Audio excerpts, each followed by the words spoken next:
Yeah, there was, that was another 70s thing. There were like all that, basically in the 70s you did see just kind of a breakdown of all of these structures that you had, existed before. Women had, one of the great problems with the old rules on women stay at home and are protected by their husbands was that they took no account whatsoever of the women who weren't protected by their husbands, whose husbands left them or abused them or, drank. Drinking was a huge problem. And it was only really in the 60s and 70s that you really started to confront this. And in the name of fairness, you had to move toward easier divorce laws because it had been very, very difficult to get a divorce. The presumption of divorce was that somebody was at fault, that this was not something that good-hearted people would agree on, that somebody had to be bad and that person had to be identified and punished in some way.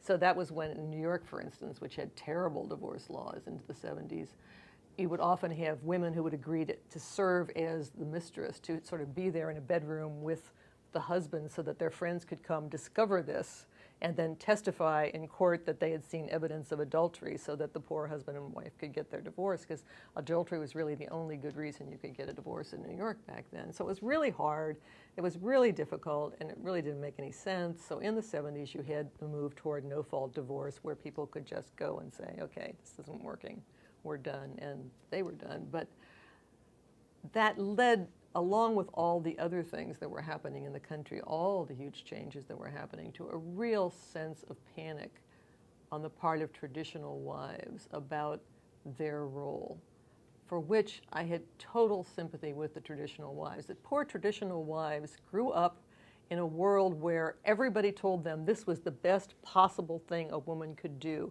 This was the greatest job, the most important job in the world, raising kids.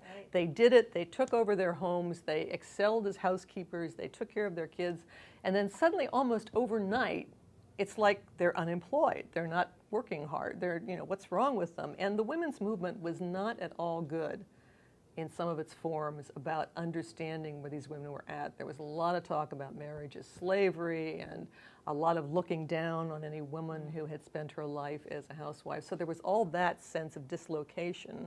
There was a lot of unemployment, a lot of economic distress. A lot of women had to go to work who didn't want to go to work. And then there was this no-fault divorce thing. And I think, divorce went up a lot. I suspect that in the most part it was women who were relieved to be getting out of divorces, but you did have this sense of fear that suddenly the husband could walk. I'm sure if a husband really wanted to walk out, he walked out before, but that he would walk out and marry, some bimbo or something, that, and then you'd be left holding the bag. And the new divorce laws presumed that the goal should be to have the woman support herself, which makes perfect sense if, the woman is another professional. But if the woman's been at home for 30 years and the husband meanwhile has been running his dental practice or something, it was totally unfair to some of these women. And also they didn't take into account daycare and childcare.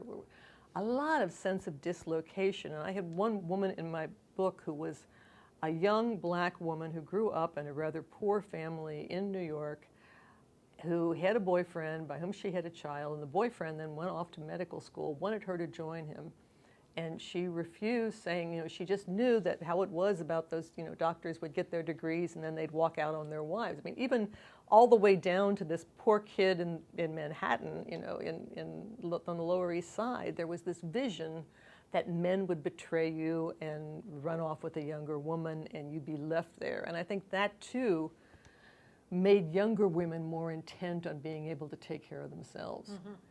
So it had a sort of a double whammy. On the one side, you had all these very angry housewives who destroyed the Equal Rights Amendment, for instance. But on the other side, you had all of these children growing up thinking, well, if half of what they say is true, I had better get my degree and be prepared to earn a living for myself in case I need it. This excerpt is brought to you by the Massachusetts School of Law, the leader of reform in legal education and a leader in multimedia education for the public. To view the full interview and for a full listing of MSL's programs, log on to mslaw.edu.